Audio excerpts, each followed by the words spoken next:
Boa noite, irmãos. Hoje é dia 5 de abril de 2020. Mais uma vez eu tenho a oportunidade de trazer a palavra do Senhor até vocês e com a certeza de que o Senhor estará trabalhando por meio do seu Espírito na vida de cada um de vocês e também na minha, nos dando o crescimento proposto em seu plano para que sejamos cada vez mais semelhantes ao nosso Senhor Jesus Cristo. Peço que vocês abram suas Bíblias no Salmo 51 e faremos a leitura do versículo 1 ao versículo 3. Por favor, Salmo 51. Tem misericórdia de mim, ó Deus, segundo a tua benignidade. Apaga as minhas transgressões segundo a multidão das tuas misericórdias. Lava-me completamente da minha iniquidade e purifica-me do meu pecado. Porque eu conheço as minhas transgressões e o meu pecado está sempre diante de mim. Faço a leitura novamente do versículo 3. Porque eu conheço as minhas transgressões e o meu pecado está sempre diante de mim. Davi, um homem chamado na Bíblia de um homem segundo o coração de Deus, tinha consciência de que era também pecador. E ele travava essa luta diariamente com os seus pecados. E por isso ele afirma então no versículo 3 que o pecado estava sempre diante dele. O pecado está presente nas nossas vidas, assim como estava na vida de Davi. E precisamos tomar cuidado com ele. Inclusive nesse tempo agora que nós passamos enclausurados em nossas casas. Nós temos às vezes a falsa ideia de que por estarmos em família, de estarmos dentro do nosso lar, então nós seremos menos tentados ou então sofremos menos perigo do que se nós estivéssemos lá no mundo. Eu creio que isso é um grande engano e nós precisamos estar bem atentos a essa situação. Peço a cada um de vocês que se recordem, entrando agora na nossa mensagem, se recorde daquilo que você, no final do ano passado, estava preocupado. Ou que você pensava, você planejava. Lembre-se, tente lembrar, faça esse exercício. O que você estava pensando, planejando no Natal de 2019? Na passagem de ano de 2019 para 2020. Quais eram esses planos? Lá em dezembro de 2019, eu me recordo que a preocupação da economia mundial estava depositada na divergência, na briga, na guerra comercial entre Estados Unidos e China, duas grandes potências nessa área econômica. E esses dois países, essas duas nações, estavam ali tendo as suas lides, tendo ali os seus problemas, as suas divergências e impondo a sua força na área da economia. Também me recordo, já em janeiro desse ano, de 2020, que os Estados Unidos já com outro problema, ou com uma outra nação, uma outra divergência com outra nação, com o Irã, e chegaram ali, inclusive, a ocorrerem alguns ataques com mísseis mesmo, né, entre as duas nações, e ali havia aquele conflito, e as notícias giravam em torno disso. No Brasil, em janeiro deste ano, a preocupação dos políticos, dos parlamentares, dos economistas, era a reforma previdenciária, ou então a reforma administrativa, as reformas no nosso país. Se você é um estudante, a sua preocupação, talvez no início do ano, fosse com os seus estudos. Talvez você esteja se formando esse ano e esteja preocupado, é o último ano, com a formatura, com a festa da formatura. Preocupações e planos traçados para esse ano. Mas a gente lembra de Provérbios 16, no seu versículo 1, que diz que o homem faz os seus planos, mas o Senhor é quem diz o que verdadeiramente acontece. O ser humano sim deve fazer planos, sim deve planejar, deve pensar no seu futuro, mas o ser humano que é sábio e que tem conhecimento de que quem realiza é Deus, esse ser humano, então, apesar dos seus planos, ele se preocupa no seu dia a dia em obedecer a Deus e viver segundo os padrões que Deus determina. E se Deus modifica os seus planos, então, no transcorrer do seu viver, o cristão deve se adaptar a esses planos, sabendo que o plano maior, o realizar, é de Deus e não dele próprio. Caso ele deposite a confiança nos seus próprios planos, achando que eles serão executados a qualquer custo, ele pode se frustrar, ele pode se decepcionar e certamente isso ocorrerá. Então nós traçamos os nossos planos, mas quem determina se esses planos serão confirmados ou não é Deus. E nós devemos viver em obediência aos planos de Deus, ainda que nós tenhamos traçado os nossos planos. Dessa forma, no final do ano passado, ninguém imaginava que nós estaríamos vivendo o que nós estamos vivendo agora nesse período. Ninguém imaginava que o mundo estaria vivendo o que está vivendo nesse período. Assim funcionam os planos de Deus. Assim funcionam os planos de Deus. Eles não seguem aquilo que os seres humanos desejam ou pensam, mas seguem aquilo que o soberano Deus, segundo a sua vontade, traçou para ele. Nós vivemos agora um momento em que um vírus parou o mundo. Se os Estados Unidos não conseguiu parar a China, o vírus parou a China. Se a China não conseguiu parar os Estados Unidos, o vírus parou os Estados Unidos.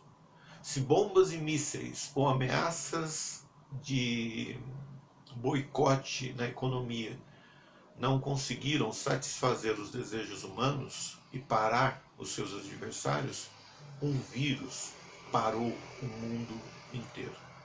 Um vírus separou parentes. Um vírus isolou famílias. Um vírus fechou comércios, escolas, fábricas, fechou igrejas, matou milhares e milhares de pessoas e ainda certamente irá destruir a economia de nações inteiras.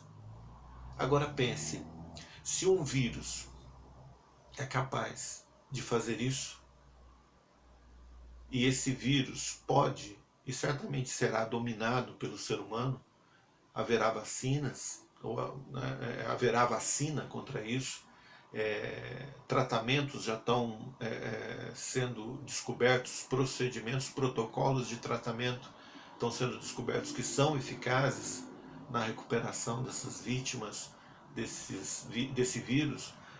Quanto mais a destruição desse vírus é tão grande, quanto mais a destruição do mal maior que existe no mundo. Irmãos, o mal maior que existe no mundo não é o coronavírus. E nem é qualquer peste humana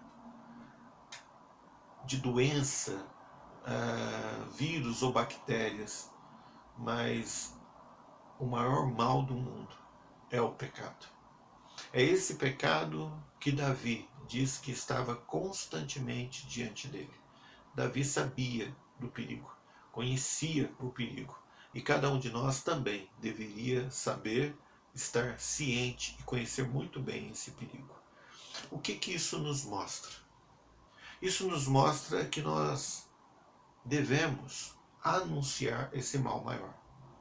Se o mundo hoje parou com medo do contágio do coronavírus, esse mundo não havia parado até então diante do pecado que existe desde o primeiro ser humano na Terra. Adão, o primeiro homem, Eva, a primeira mulher. Você já pensou nisso? O mundo até agora não havia parado. O mundo até agora não havia sentido o contágio do pecado em cada ser humano. Mas agora, por causa de um vírus semelhante à gripe, ou vírus da gripe, com suas mutações, o mundo parou de medo. Medo de adoecer, medo de morrer. Nós temos a obrigação como cristãos, não de propagar tão somente notícias relacionadas ao coronavírus, mas propagar a notícia do mal maior que aflige esse mundo sem que ele veja, que é o pecado. As pessoas não conseguem ver o vírus, mas sabem que ele existe. Sabem o tamanho do seu poder de destruição e o perigo que ele oferece às pessoas e para as nações. Sem dúvida, a peste é um mal terrível, mas nós cristãos sabemos que existe um mal muito maior do que qualquer tipo de peste, com um poder de destruição muito mais terrível do que qualquer tipo de vírus. Ele é o pecado. O problema é que o ser humano não consegue ver os sintomas do pecado. E mesmo estando infectado, os seres humanos não sentem e por isso acabam acreditando que não existe qualquer tipo de problema ou sequer que existe pecado. E eles então acham que estão sãos, saudáveis em sua alma. O maior problema é que os cristãos também acabam deixando de considerar a malignidade do pecado e passam a tratá-lo como algo comum. Deveriam pensar se teriam coragem de perguntar a Jesus Cristo, que foi quem sofreu e foi o sacrifício naquela cruz, pagando o preço do pecado, perguntar a ele se o pecado realmente é tão pequeno, banal e comum na vida do ser humano. Eu creio que nenhum cristão teria a coragem de perguntar isso a Jesus Cristo.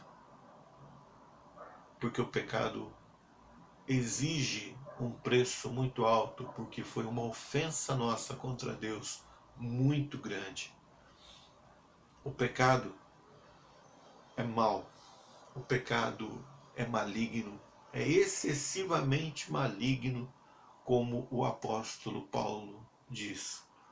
O pecado é transmitido antes mesmo que o ser humano venha ao mundo.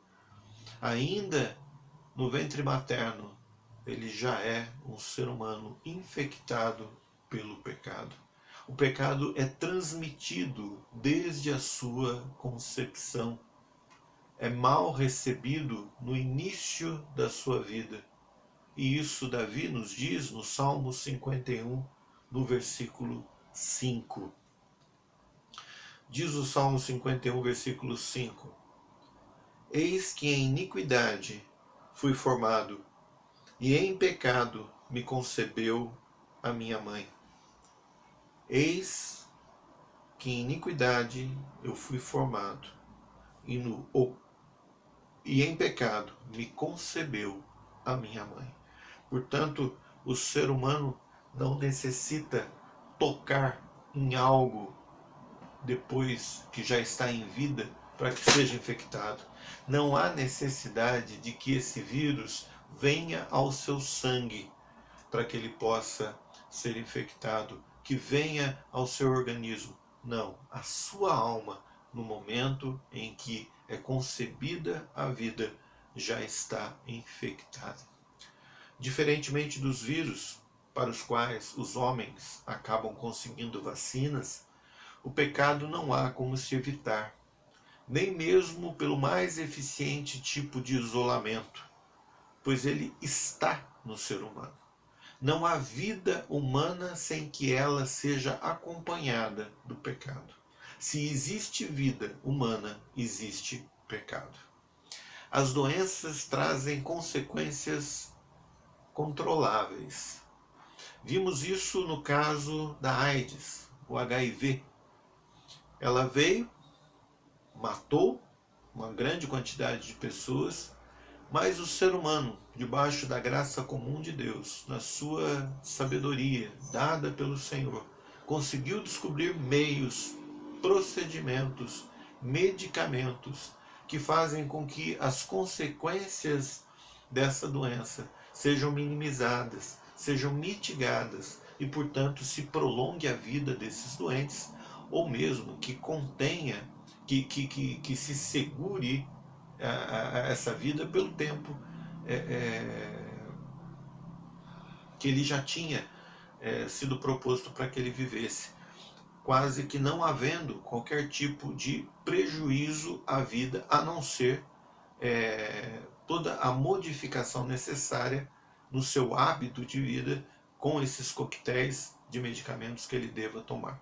Conhecemos atletas, temos informação de atletas, de que esses atletas, mesmo sendo infectados, eles ainda assim continuaram levando sua vida normal. Enfim, a doença ela acaba vindo, mas os seres humanos acabam dominando essa doença e controlando essa doença pela graça de Deus sobre a vida deles. Mas o pecado traz consequências eternas e incontroláveis. O ser humano não consegue se livrar das consequências do pecado. Também, quando nós pensamos na doença e imaginamos qual é o seu maior êxito, o que de maior ela conseguiria, qual a destruição maior ela conseguiria, a doença consegue no máximo, levar uma pessoa a falecer. E essa morte, ela trata-se da separação da alma e do corpo. É o máximo que uma doença consegue, separar a alma do corpo. Mas o pecado, ele separa a alma de Deus e separa eternamente. O homem não consegue modificar essa situação, não consegue remédio para essa situação. Diante disso, nós necessitamos então anunciar esse mal, o perigo desse mal, muito maior do que coronavírus, muito maior do que qualquer outra peste que possa vir a assolar a humanidade futuramente. Nós necessitamos anunciar o Evangelho. E anunciar o Evangelho impõe que se anuncie o pecado, que se declare que todos pecaram contra Deus e que essa situação não mudará.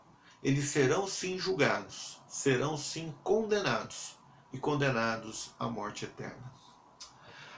Além de anunciar esse mal, que é dever nosso, que é obrigação nossa, principalmente agora, temos uma oportunidade grande de falar para o nosso vizinho, de falar para os nossos amigos, nossos parentes que estão preocupados com o coronavírus, falar para eles que existe um mal muito pior do que essa doença, que não infectou alguns, mas que já infectou todos desde o nascimento. Mas, além disso, nós devemos tomar cuidado conosco. Devemos nos resguardar desse mal. Não há como evitarmos nos isolando do pecado, porque o pecado está à nossa volta. Aliás, mais do que isso, o pecado ele exerce a sua força sobre nós, não no sentido do cristão, que eu digo, do ser humano natural, não do cristão, mas sobre o ser humano. Ele exerce a sua força, ele impõe a sua lei, ele escraviza o ser humano. Não há como ele se libertar disso. Mas mesmo para os cristãos, nós devemos tomar cuidado, porque Paulo diz em Romanos 7:23, que em seu corpo, nos membros do seu corpo, a lei que operava era a lei do pecado. Nós sabemos que Paulo nos ensina em Romanos que nós cristãos temos uma mente que foi redimida pelo Senhor. Então, dentro da nossa razão, da nossa sobriedade, nós enxergamos pela palavra de Deus qual é o correto, qual é o certo. Temos o fruto do Espírito Santo que, com as suas características, nos dá o domínio próprio, o controle sobre a nossa vida. Mas o nosso corpo ainda está danificado pelo pecado. Nós temos um corpo glorioso prometido para nós, mas por enquanto nós temos esse corpo da morte, que ainda sofre consequências do pecado. E sobre esse corpo vigora uma lei, uma força, que é a força do próprio pecado. Nós temos condições de controlá-lo? Claro que temos poder em Cristo Jesus, temos poder do Espírito Santo, da Palavra de Deus, para que nós façamos isso. Mas não devemos simplesmente negligenciar essa situação. Nós temos sim que tomar cuidado com o pecado. Tenha ciência de que nesses dias cada um de nós está sendo provado em áreas que até então nós não havíamos sido provados ainda. Uma vez que essas áreas têm sido reveladas em nossas vidas, nessa mudança de rotina que nós tivemos, áreas antes obscuras, aqueles que são sábios, eles irão tratar de identificá-la, não negligenciar, mas cada uma dessas áreas, identificar qual é o pecado e tratar de matar esse pecado, destruir esse pecado, não brincar com ele, não flertar com ele, mas destruí-lo. Além de anunciar o mal maior que é o pecado, além de nos resguardarmos desse pecado, nós devemos anunciar o remédio para esse mal, o remédio para o pecado. Creio que Deus permitirá em breve que se encontre a vacina dessa doença, para a prevenção desse vírus, e também permitirá que os homens venham a controlar a pandemia, mas o pecado, esse não.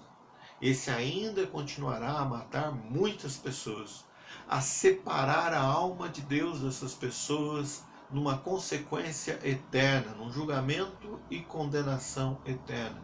Por isso nós precisamos urgentemente anunciar esse mal a todas aquelas pessoas que não sabem disso.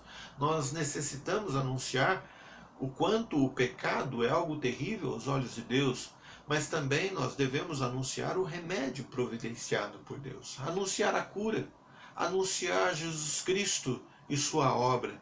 E aí então eu recorro a você, pegar a Bíblia que caiu aqui, eu recorro a você para que você pense, se hoje você tivesse a cura do coronavírus na sua mão, você não sairia anunciando, proclamando isso com toda alegria, com toda veemência para todas as pessoas que você conhecesse? Certamente você faria isso. Amanhã nós estaríamos saindo desse isolamento, dessa quarentena, porque foi descoberta a cura. E muitos se alegrariam com isso, e muitos seriam beneficiados com isso. Agora, será que você trata com a mesma alegria, com a mesma vontade, disposição de proclamar a cura do pecado? O pecado é muito mais poderoso do que qualquer doença, como nós vimos, como nós sabemos. Então o remédio para o pecado é algo muito maior também do que qualquer vacina ou medicamento para tratamento de vírus. O remédio para o pecado é a obra do Senhor Jesus Cristo, é o sangue santo do Filho de Deus. Não é nada manipulado em laboratório, sintetizado em laboratório. Não é droga alguma feita por mãos humanas. Mas é um sangue puro e santo do próprio Deus encarnado. E esse medicamento, esse remédio, nós deveríamos estar anunciando, gritando aos quatro cantos da terra. O Senhor é Deus e sempre se mostrou sábio e poderoso. Sábio e poderoso para transformar o mal em bem. Porque Deus não é tentado e nem ele tenta ninguém. Mas tudo o que ele faz é transformar o pecado em algo bom. É possível? É possível, por meio do sangue de Cristo. Deus aproveitou essa oportunidade. Deus providenciou no seu plano divino, dentro da sua sabedoria, de que o mal maior existente entre a humanidade se transformaria no momento da manifestação de um bem muito maior do que esse mal, que é a justiça dele providenciada em Cristo Jesus. Deus está fazendo isso nesse momento, transformando mal em bem. Aos nossos olhos, nós estamos em quarentena, com as nossas igrejas restritas, para a gente é um mal, aos olhos humanos. Mas se formos refletir um pouquinho mais sobre isso, tem se transformado num bem para nós, porque faz parte do plano de Deus. E temos aprendido um pouco mais sobre nós. Deus tem nos ensinado um pouco mais quem nós somos. Quais são fraquezas que antes nós imaginávamos que não tínhamos. Limitações que imaginávamos que não tínhamos. Bens valiosos e momentos maravilhosos que a gente não dava o devido valor a eles. O culto quando nós estávamos juntos, e que alguns cristãos muitas vezes reclamavam e desejavam estar em outro lugar, e que agora desejariam estar junto de seus irmãos, adorando a Deus. Deus age, mesmo nas situações que aos nossos olhos parecem ruins. Age nos fazendo o bem. Nós estamos aprendendo certas coisas que em circunstâncias anteriores nós não aprenderíamos. Temos visto em nossas vidas coisas que nós não víamos. Deus tem permitido que a gente cresça em áreas que nós não cresceríamos se não tivéssemos nessa situação agora. Irmãos, devemos anunciar que o Senhor foi poderoso e sábio para providenciar a destruição do pecado. Deus já nos providenciou a proteção contra o pecado. Já nos deu poder sobre o pecado. Mas ainda nós somos atingidos quando nós negligenciamos os cuidados que Deus nos determina. E somos atingidos porque o pecado ainda está presente no mundo. E nós também estamos no mundo. Mas haverá um dia em que o pecado será destruído de uma vez por todas. E não haverá mais pecado. E nós teremos nossos corpos glorificados. E estaremos eternamente ao lado do nosso Deus.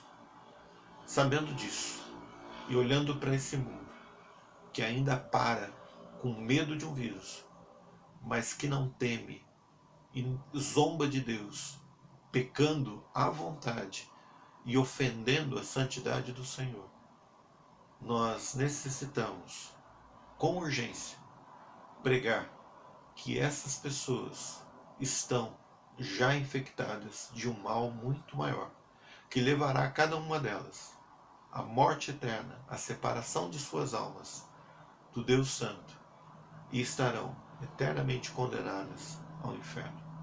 Essa é a obrigação nossa, essa é a obrigação sua, essa é a minha obrigação. Então, cuide do seu corpo, proteja-se do coronavírus, mas também proclame a cura maior para o mal maior que é o pecado. Não seja distraído, não perca o foco, não negligencie, proclame a cura, proclame a pessoa e a obra do Senhor Jesus Cristo. Que Deus os abençoe, que o amor do nosso Deus Pai, que a graça do nosso Senhor Jesus Cristo e que a comunhão e as consolações do Espírito esteja sobre cada um de vocês, cada um de nós, nesses dias e para todos sempre. Amém.